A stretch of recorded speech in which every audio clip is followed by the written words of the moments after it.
Good afternoon, ladies and gentlemen. It is really a pleasure to be back in IMC, India Mobile Congress. And this edition is really special because in spite of the pandemic, in spite of whatever is happening around, IMC is happening as always. And I'm delighted to be part of this panel. Thank you, IMC, for inviting me. And this is going to be one of those topics that's playing in everybody's mind. Post this pandemic, during this, what's going to happen to our jobs, to the future of jobs? So we're going to speak in this panel about skilling for India, the new age skills for an inclusive and sustainable career. So that's the topic.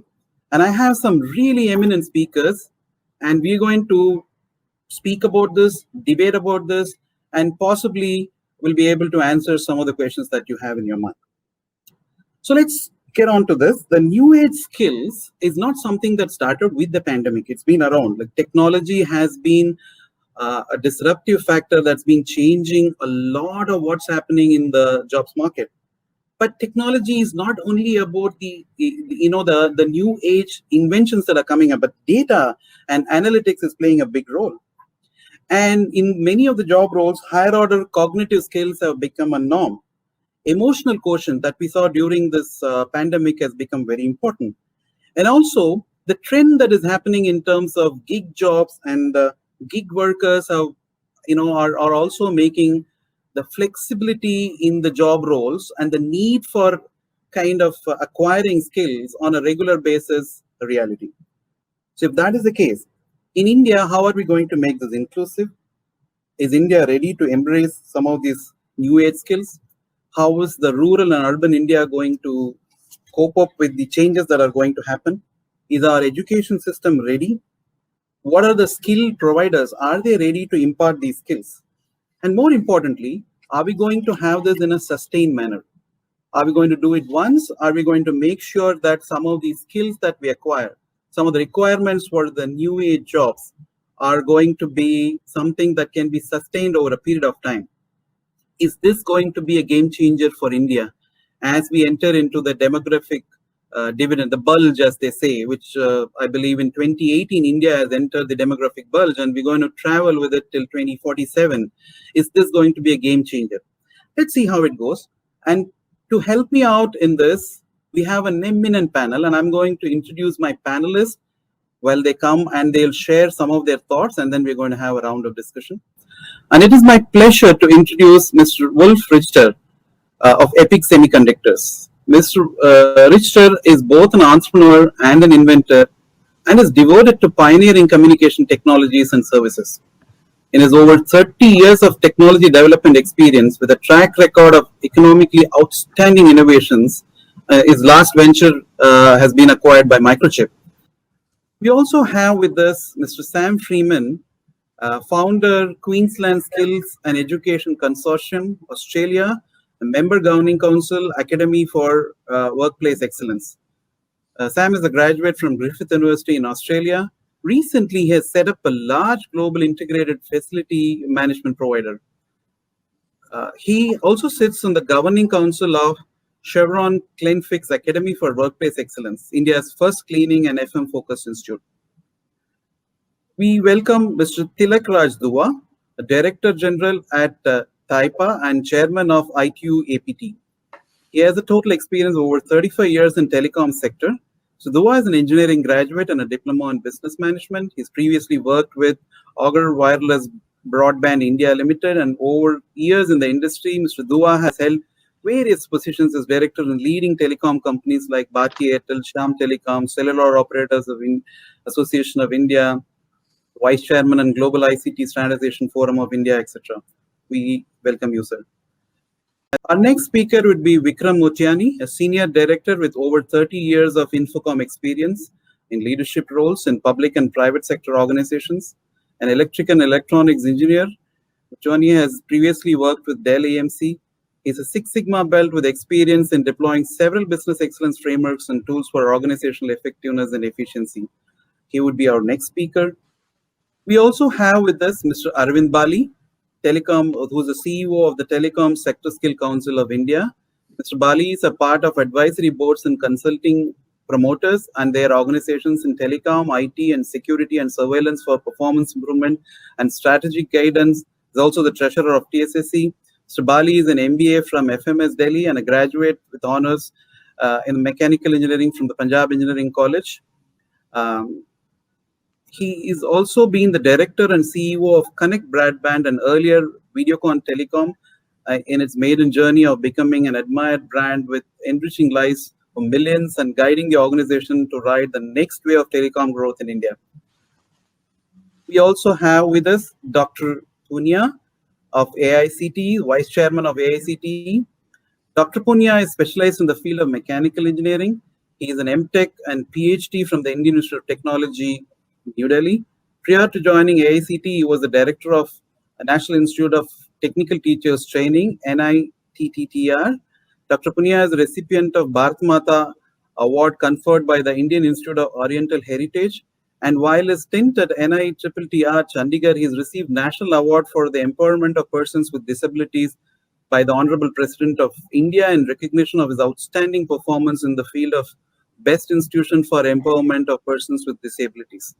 We welcome you all for the panel, and I would request you now to share some of your thoughts, your initial thoughts in terms of how is skills going to change the landscape of India.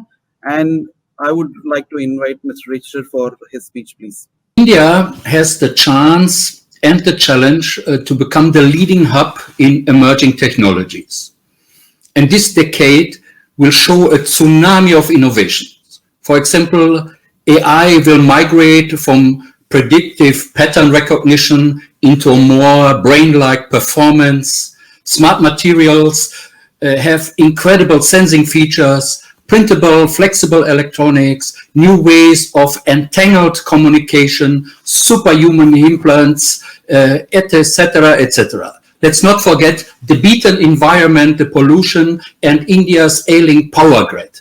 This means we have to fix the home as well. So while technology becomes easier for the user, it becomes more and more complicated for the engineers, and this scares them, and this may explain the imbalance now between the availability of engineers and the need. So we have to discuss skills versus talents. Segmented engineering requires different skills for R&D, production, supply chains, blockchains, sales support, services, maintenance, and recycling.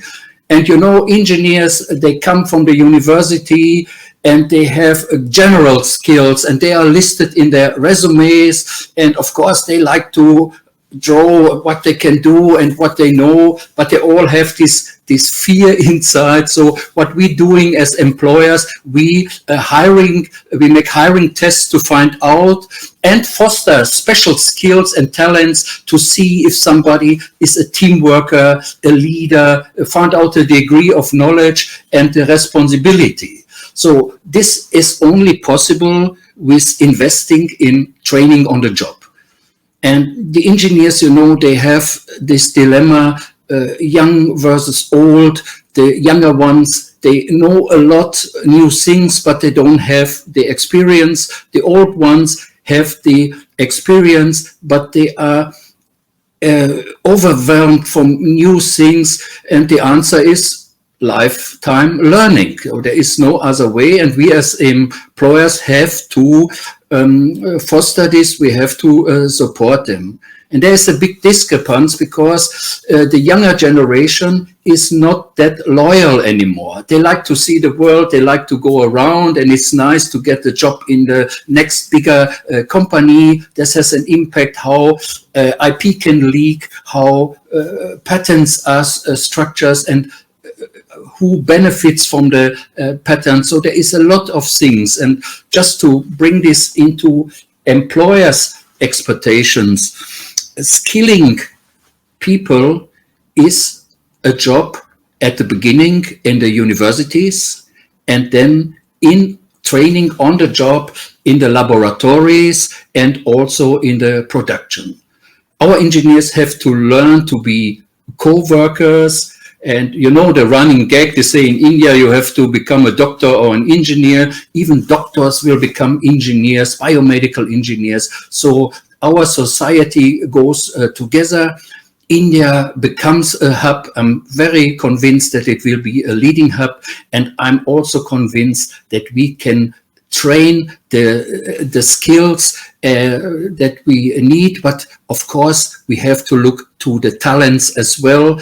Our engineers must be excited to learn more things, not hiding in the size of a company and enjoying a paycheck, dreaming from a lot of money with a little work, while the real world is opposite. So we all have to sacrifice, as we do now during the pandemic. But you see here during this conference, we always find a way to go out to the things. And I have confidence that our engineers help us and help the society for a better world and a better India. Thank you very much.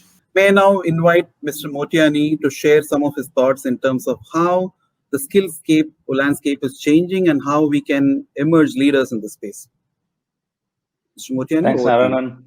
Yeah, thanks, Narayanan. And it's great to be on this panel and talk about something which is very critical, very relevant, and close to my heart, which is skilling for India, especially as it relates to emerging technologies as well as in the current times. Now, I know we are going to talk about India, but when we talk about skilling, it is a priority and a gap that we see not just in India, but also across the countries globally. So it is a very, very relevant topic. And I think with the fellow colleagues we have from all over the world, I think it is going to be a great discussion and I look forward to it. Coming back to India, I have a few observations, and I would start by congratulating the government of India to say that there's a exponential growth that we are seeing in terms of the focus on skills. And thanks to the various programs that the government has put forward, they're putting money behind where the mouth is, as well as coming up with several task force. And I think the government is putting a lot of focus on skills, and I think that's a great thing. We've also seen that in 2019, there have been over 2,000 startups that have come in India. And the great thing is that these companies have looked at digital first, cloud first, mobile first, which shows that our next generation is actually ready with emerging technologies and they want to embrace these technology and leap forward. Having said that, I would also say that these are not very common and these are pockets of success, but it's still something that is happening in India and we should feel proud about that. I also see that in the new age technologies, a lot of these are powered by open source framework and principles. And coming from Red Hat, I would say that we have clearly seen these segments to be contributing significantly and leveraging the emerging technologies. So organizations are adopting emerging technologies. We are also seeing academies adopting emerging technologies by using these in their final year projects and taking forward. So all in all, what I'm trying to say is that government as well as organizations are actually focusing on skills and to a certain extent also successful in emerging technologies.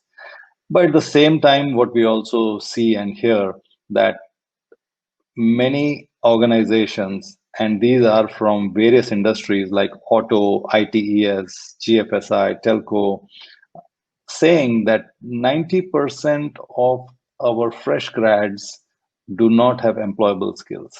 And that is really a common inhibitor that they feel for transformation, for adoption. So I just want to balance it with some of these thoughts to say that it is important to realize that there is progress. At the same time, there is a lot that needs to be conquered. So my view is that as industry players, we need to come together to define the digital ecosystem to help solve this puzzle by putting the various pieces together and define digital skills so that we can take it forward. And I'll just conclude with one of the reports that I was recently reading from a global SI who was talking about digital skills. And they, in their write-up, what they were saying is that 90% of the organizations actually lack digital skills. 77% actually realize that they have a gap. 46% in fact are doing something with training, which is not bad, but unfortunately only 4% are aligning the training with their digital strategy.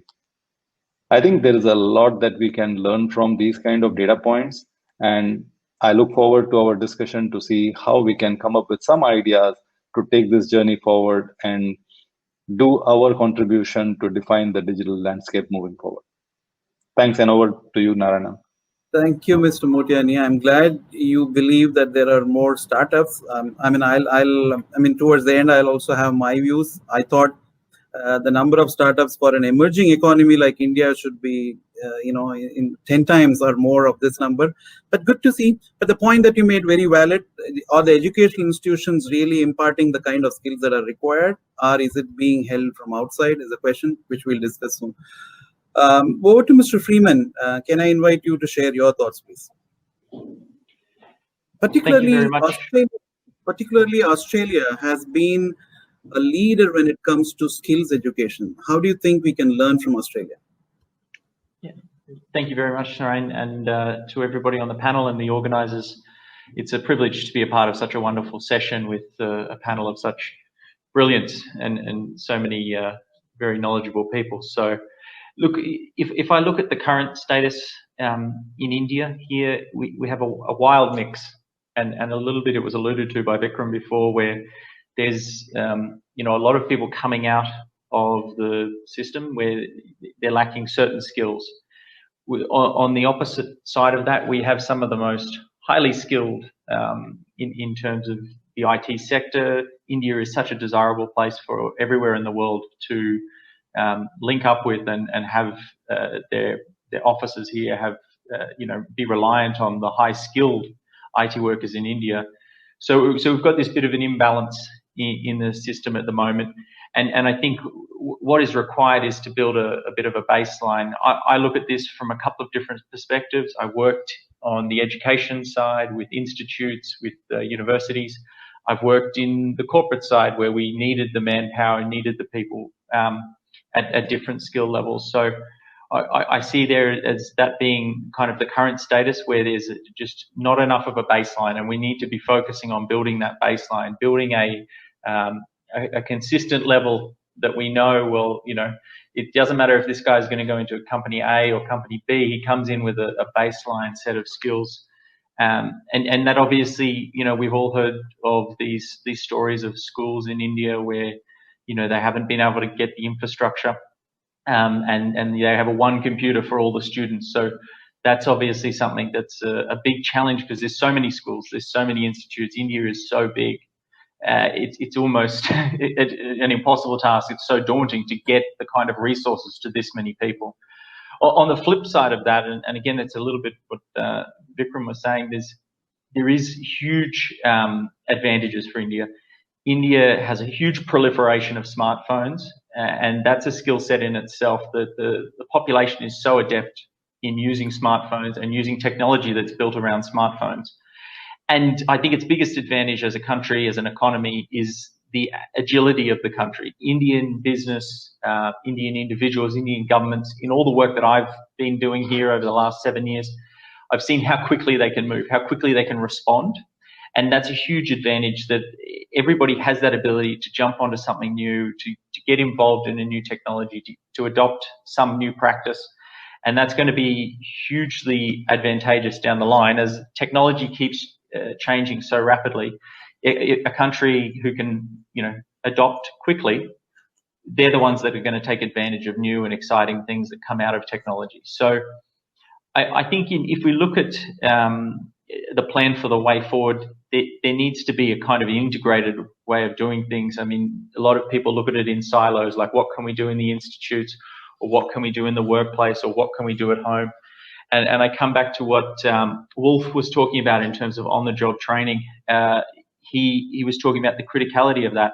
And OJT, or on-job training, whatever you want to call it, that can only be successful if you have an integration of the companies and the institutes, and these things are even getting back into the home life as well. So if you can start to integrate the different areas, that's critical. And I think that's the biggest thing organizations can do. We can partner with institutes, we can build a model, and what Australians like to call it, you mentioned the Australian system, is industry-led skilling. So industry's at the middle of everything.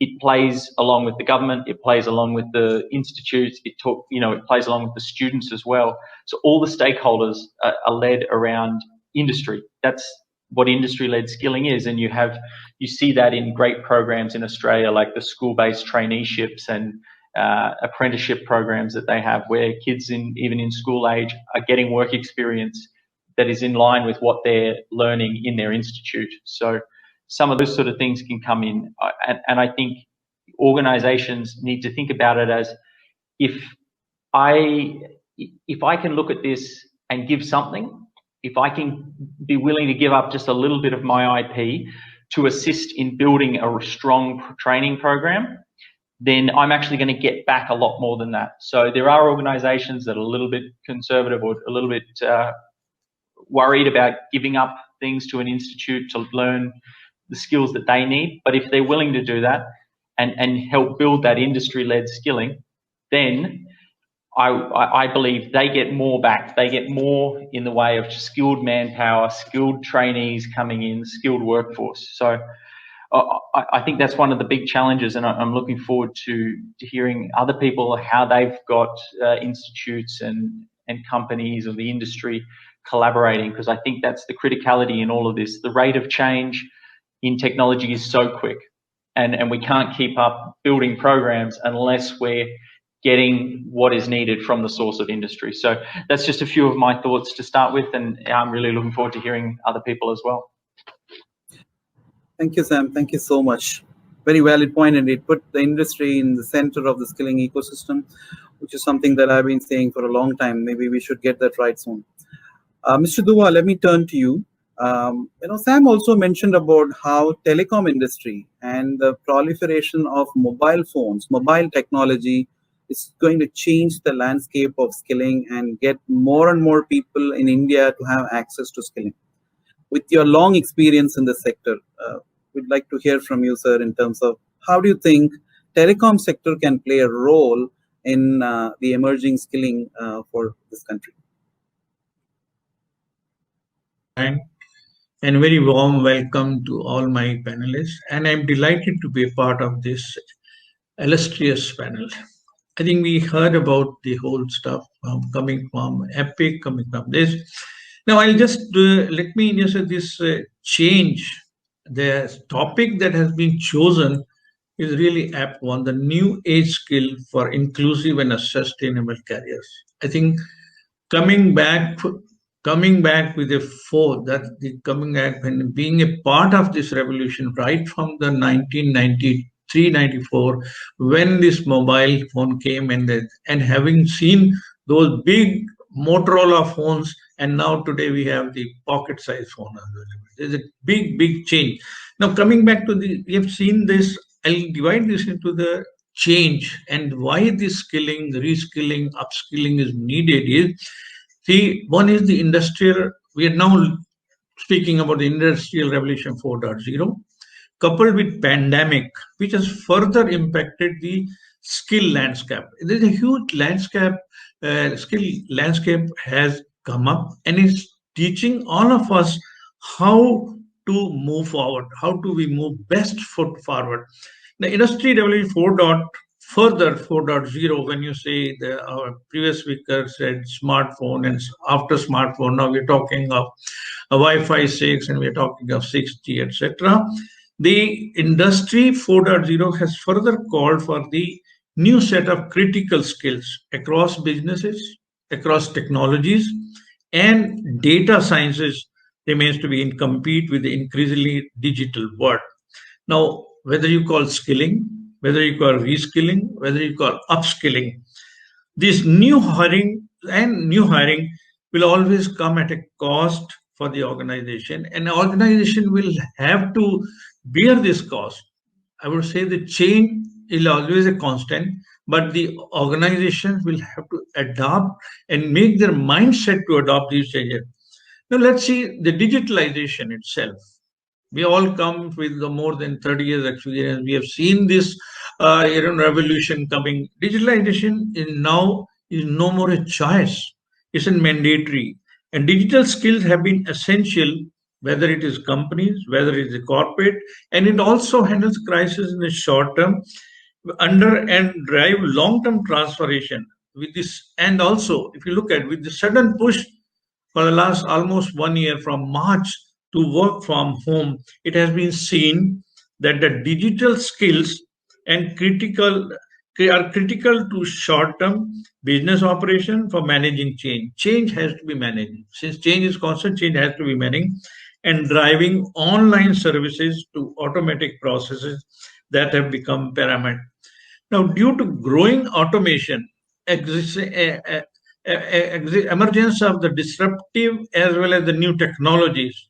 Once I was reading that report, is about 30% of the existing workforce would need reskilling, and they will have to stay relevant.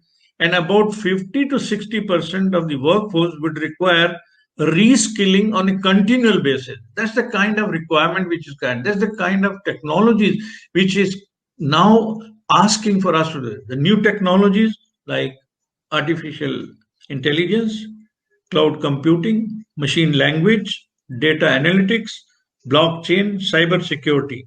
Now the action, you see all these technologies which are coming, and they're going to be, now we're talking of 5G. The 5G, I think the people have now started working on Wi-Fi 6 on the 6 gigahertz, and also 6G, which is now maybe way back 5 years ahead. Now the action is very clear. On this, the part action is very clear, whether on the part of the leaders or the part of the employers, and immediately to identify important skills needed. Maybe it is pandemic, or maybe the industrial revolution has further heightened this need to skilling people in order to meet the challenges which have come due to the emerging technology. I'll put this into three. 3R. One, R stands for rework. The other stand R for renew. The third one stand R for restructuring. So this is the mantra which will need to be to meet the emerging technology challenges which are coming. Now, as per one of the latest report, is that is the Global Skills Index today, 2020, I was reading this, India is 34th within the business domain, if you compare with China, which is 45th, and with the technology domain, India stands almost 45th as compared to China. Now, as per the Global Skill Index 2020, I would say we in India, from talking from the India point of view, there's a great opportunity for India to become talent hub for emerging technology. Now, one could say all that what you talked about is the emerging technology, the changes, and the pandemic and the industrialization. Now, what are the probable solutions which we sitting in India, which we need for India for skilling, reskilling, and also upskilling? One is the educational institution must adopt these changes. Second is through higher education, which is called STEM, that is science, technology, engineering, and mathematics, which needs to combine together to meet all these changes. Now, the public-private partnership which is needed, to public-private partner model is required to meet all these changes which are required to meet the ongoing emergence of the technologies. Then the government also created very learning spaces on this. The employers, the leaders, and the HR guys will have to treat talent as a top priority. Organization will have to invest in the retraining and redeployment development of the existing employees to equip them with the necessary skill sets. HR leaders must look at the requirement of talent more holistically to meet the challenges. Now, there are a few things which the government has already done. Now, one can say hiring employees is the new age digital technology may seem the best way. Hiring is not the best way also. While hiring may be required, some part of it, but skilling the new skilling or reskilling the existing employee is very important. there will be a cost attached to it, which I think we as the employer, we as the leaders will have to look into this. Now, lastly, I would say, rather than reskilling employees in a single skill, I think corporates now have to look at the multi-skilling employees in a cluster of technologies such as AI, ML, blockchain, data science, and more. Because one, you don't need to first you train a guy into AI, the second then he becomes the blockchain, and third one cloud computing, and now today you train him for 5G, for 6G. So therefore, it has to be done on a multi-skilling technology. Multi-skilling has to be done on the employee side. India has already introduced various programs under Skill India to nurture highly skilled and employable Indian youth. I would like to close here. Thank you very much. And I must put it on record here. I think this is the first time IMC has introduced such a subject, such a theme to do this, which is very important because I have been a part of this IMC for many, many years. This is very, very important, that subject which has been chosen. Thanks to the organizer. Thank you very much. Thank you, sir. Thank you so much for sharing your thoughts. Indeed, technology is so rapidly changing. At one level, it is very good for the consumers. But another level, it is changing so rapidly, we are catching up with skills. We don't even know what are the skills required. And we also rightly talked about multi-skilling. But anyway, all of the speakers till now spoke about how industry should play a big role, how industry should be in the center, industry should invest, industry should bring a bit of its IP. So maybe the right time to invite Mr. Bali. You are like the bridge. You are the one who is kind of the glue between the industry and the skilling world. Can you share some of your thoughts as to how can industry play a more engaging role in making skilling relevant for the future generations? Thank you. So last, like if I see my career, 37 years, I was in the industry. And now last 1.5 years, I'm giving all my time for skilling. Telecom Sector Skill Council is a 7-year-old organization, where we are providing skilled manpower for telecom industry.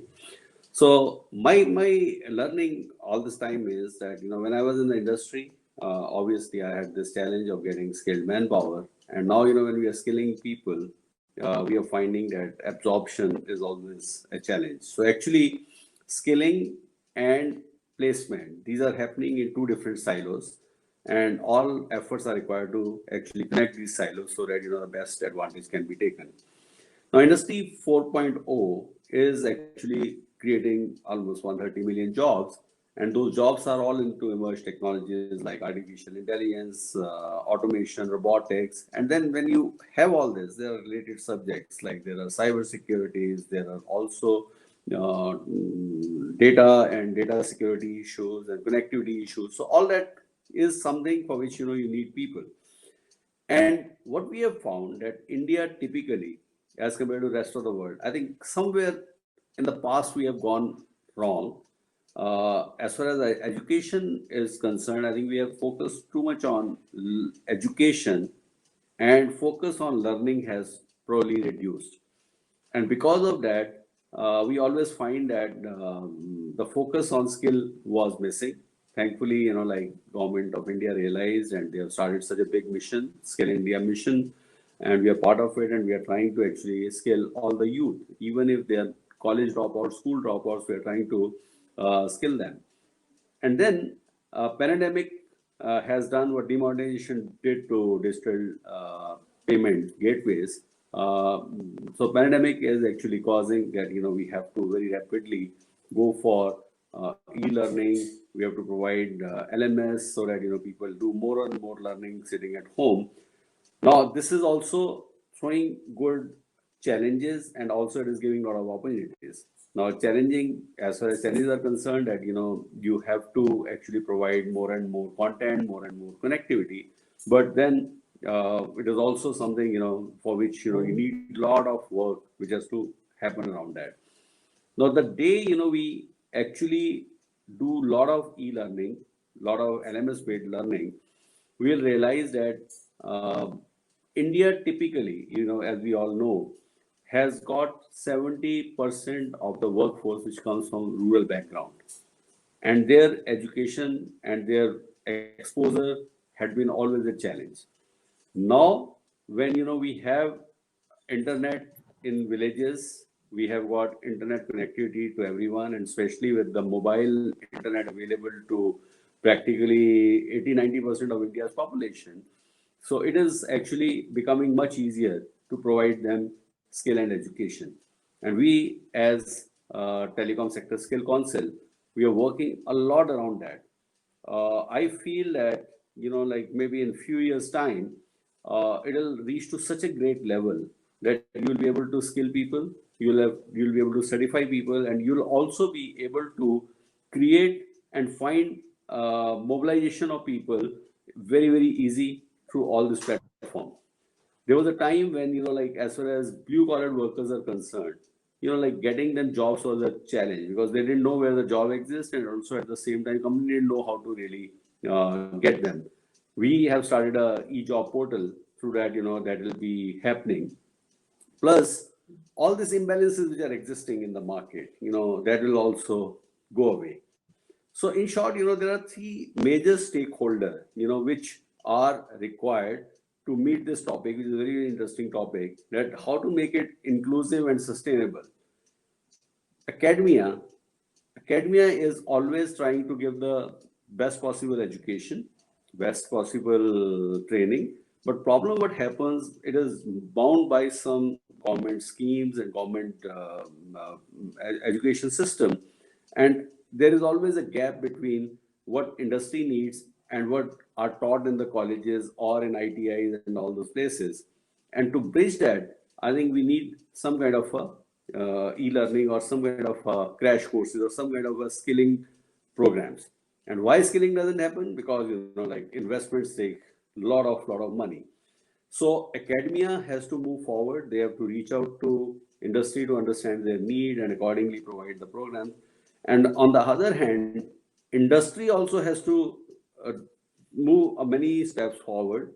The way we see in US and Western world, lot of job, actually people join the industry like an apprentice.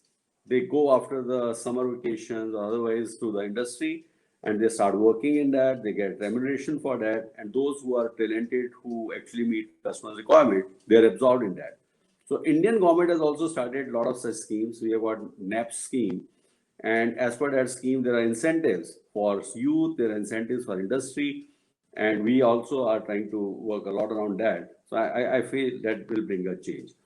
Then comes the third stakeholder is all the institutes, all the training providers. So they have to actually adopt the latest technology. With 5G, I think augmented reality and virtual reality will be a reality in the sense that people will be able to actually experience it, that people will be able to do that. So for making it actual happen, typically most expensive thing in training was to provide infrastructure or facility. In 360-degree videos or AR/VR devices, you can actually create any kind of environment. People need not be taken to the factories, or like people need not be taken to the towers to actually give them a training on tower. So all that is happening. So government has got a lot of schemes. We are reaching out to the industry. We are trying to bring that gap, connecting these two silos, so that actually trained manpower gets absorbed, and absorbed manpower actually get all the benefits. So today, the gap which is there, like India has got 2.3% only skilled manpowers are absorbed in the industry as compared to 96% skilled manpowers gets absorbed in Korea and Japan. So we have to actually bridge that gap. And councils like Telecom Sector Skill Councils are actually working on that, and we'll be doing all out to make it happen. Thank you. Thank you, Mr. Bali. That is indeed quite engaging.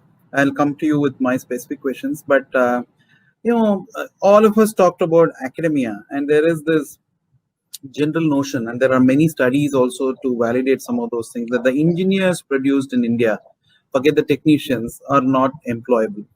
Sir, I'm turning to you, Dr. Poonia. AICTE is, as an apex institution, it's not easy. I mean, it's not at all easy in this country, and you're doing a great job.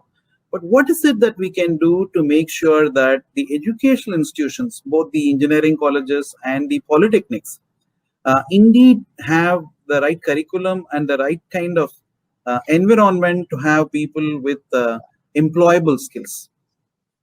And this is the same place where we turn IIT graduates who are like, the best in technology. So there's a dichotomy there. Over to you, sir. Thank you, Narayan, first of all, for giving opportunity to me.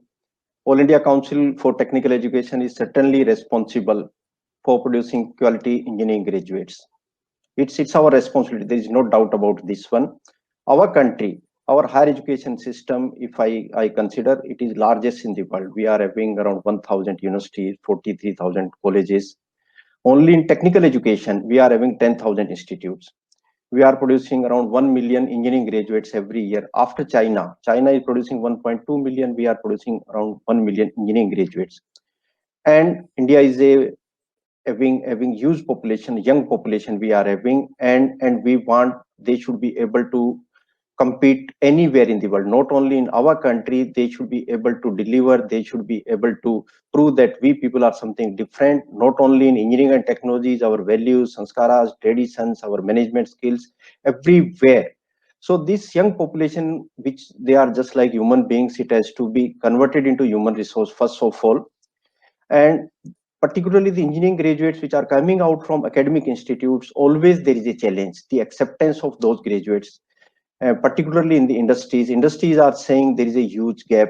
The type of graduates which we need, academic institutes are not producing. Many a times we are discussing, just like this platform which has been provided.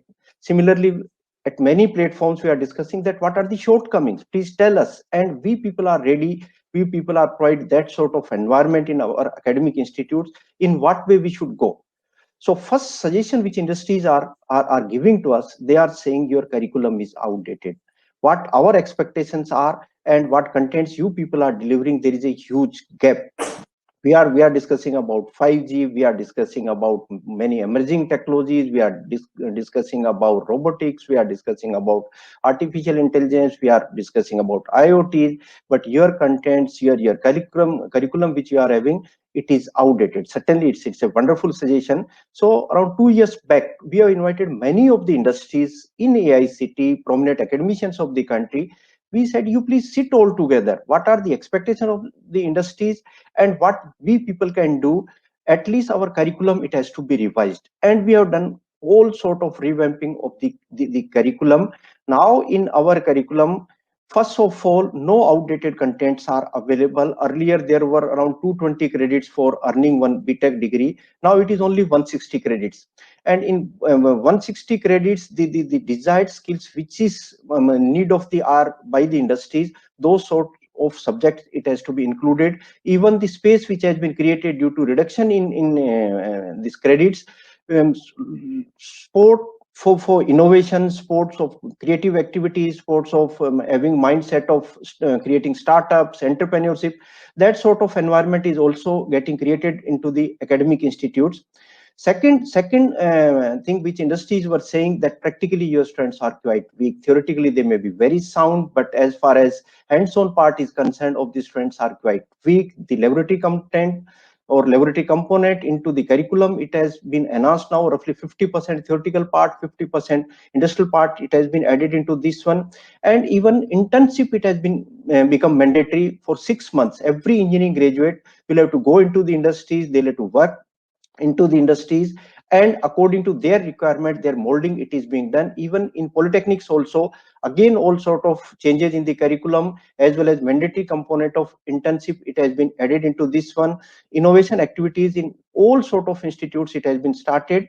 Then in the curriculum, the emerging areas, particularly 9 emerging areas we have identified, and in those 9 emerging areas, the latest curriculum, it has been prepared in terms of some 20 additional credits, some minor degrees it is being awarded by the universities now, and even complete course on artificial intelligence and data sciences, it has been started.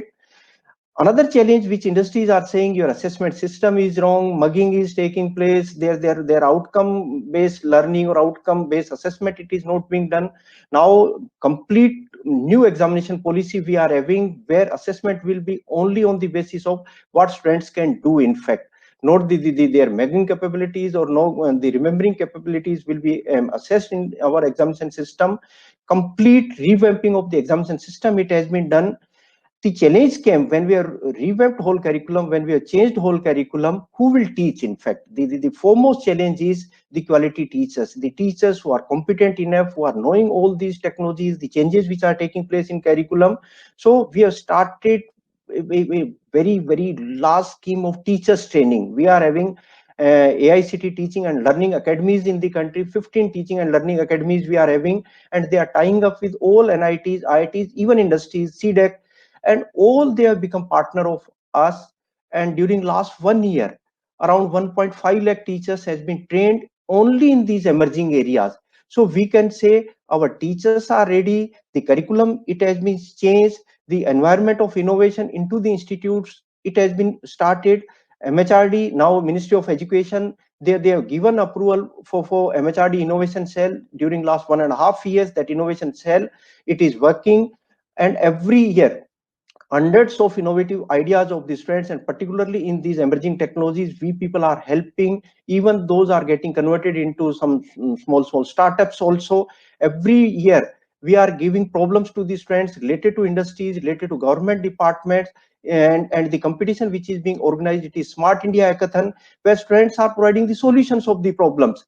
And not only in India, that Smart India Hackathon we are organizing these Smart India Hackathons with outside countries also. Last year we had with Singapore. Now all ASEAN countries are taking part into this one, where strong platform of the competition it has been provided, so that whatever knowledge our students are acquiring, how that knowledge can be applied, and how our students can become lifelong learners. Whatever they are knowing today, even they may not be, those skills may not be utilized tomorrow. Whatever they'll be having tomorrow, excellent skills they'll be having, maybe day after Sure. tomorrow they may not be of a great use. So they should become the lifelong learners, and whatever they are having, the knowledge which they are having today, they should unlearn that knowledge. Tomorrow they should have another new knowledge, and that sort of environment inside the institutes, it has to be. So strengthening of the teachers, strengthening of our academic institute infrastructure, the changing the mindset of the students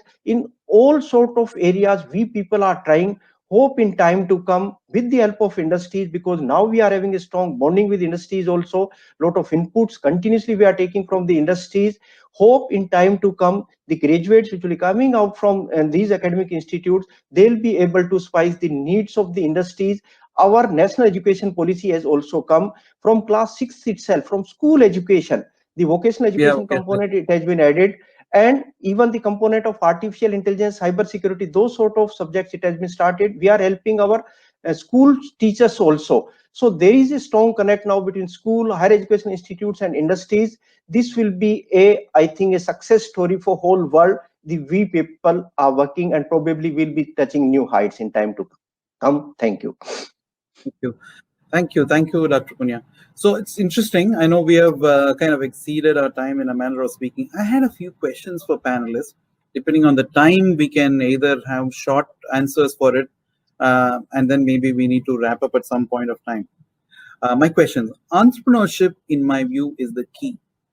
In a growing economy, unless we encourage entrepreneurship and unless we encourage young people to come up and do things on their own, be job creators and job seekers, it's not going to happen. So very quickly to Mr. Richter and Sam, what are your thoughts? What is it that we should do to have more job creators?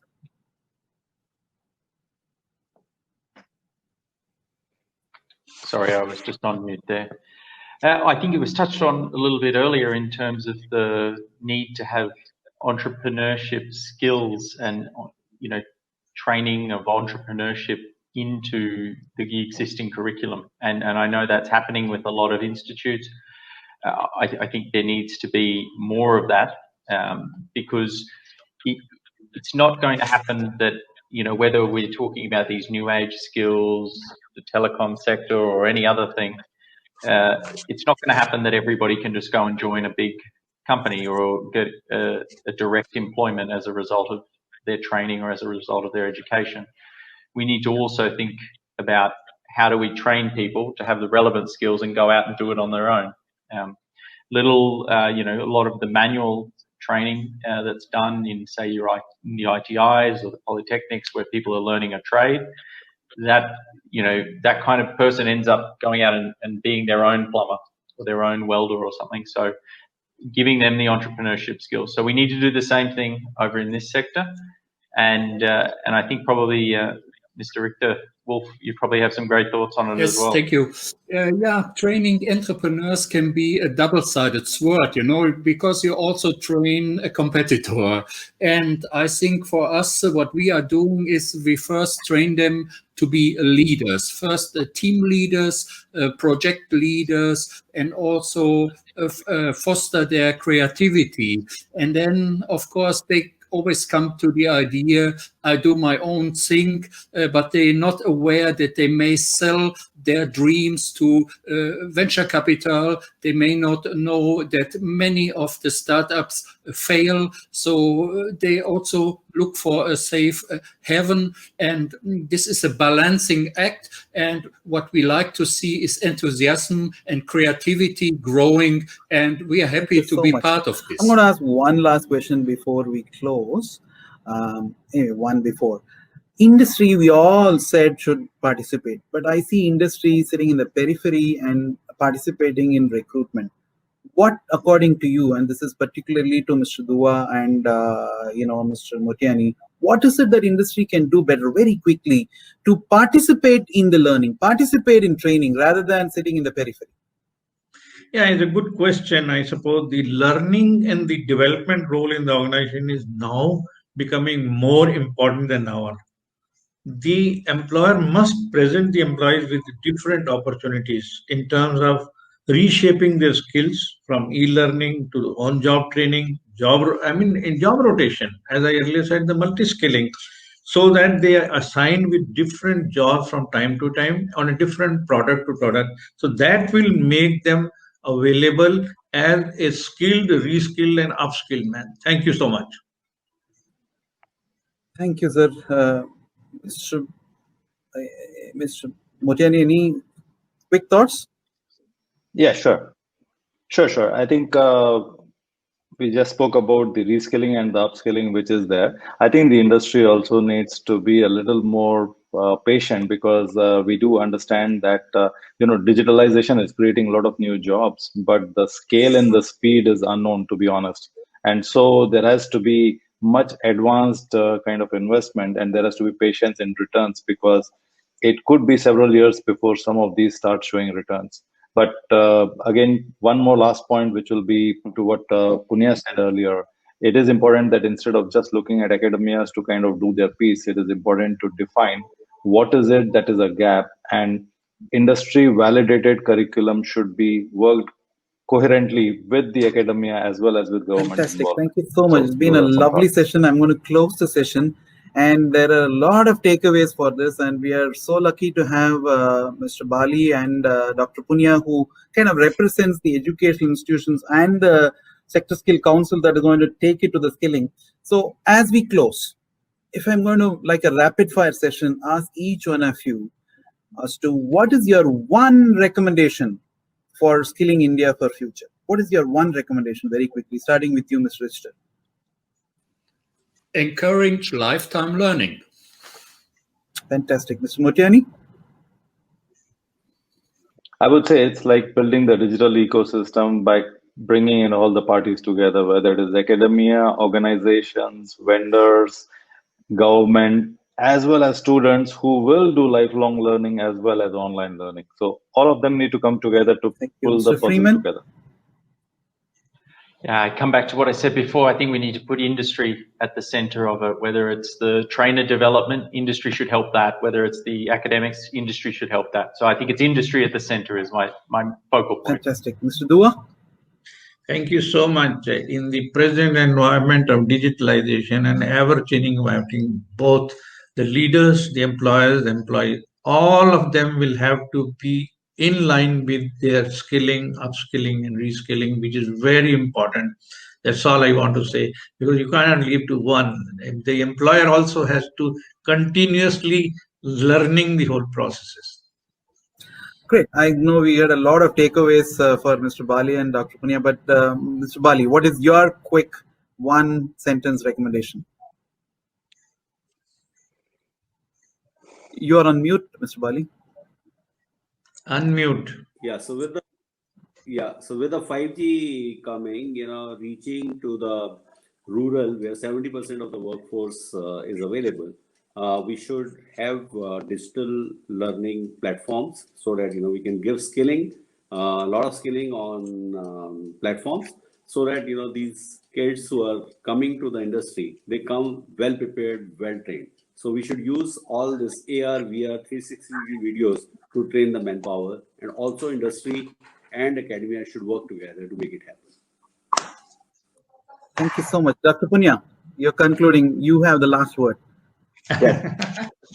Strong bonding between academic institutes and industry. There is no way, in fact. They like to move parallelly, they like to understand each other, and they like to have strong faith. Thank you so much. This is fabulous. And my one sentence would be, it is meeting of minds. It is people coming together and planning for our future that's going to make the difference.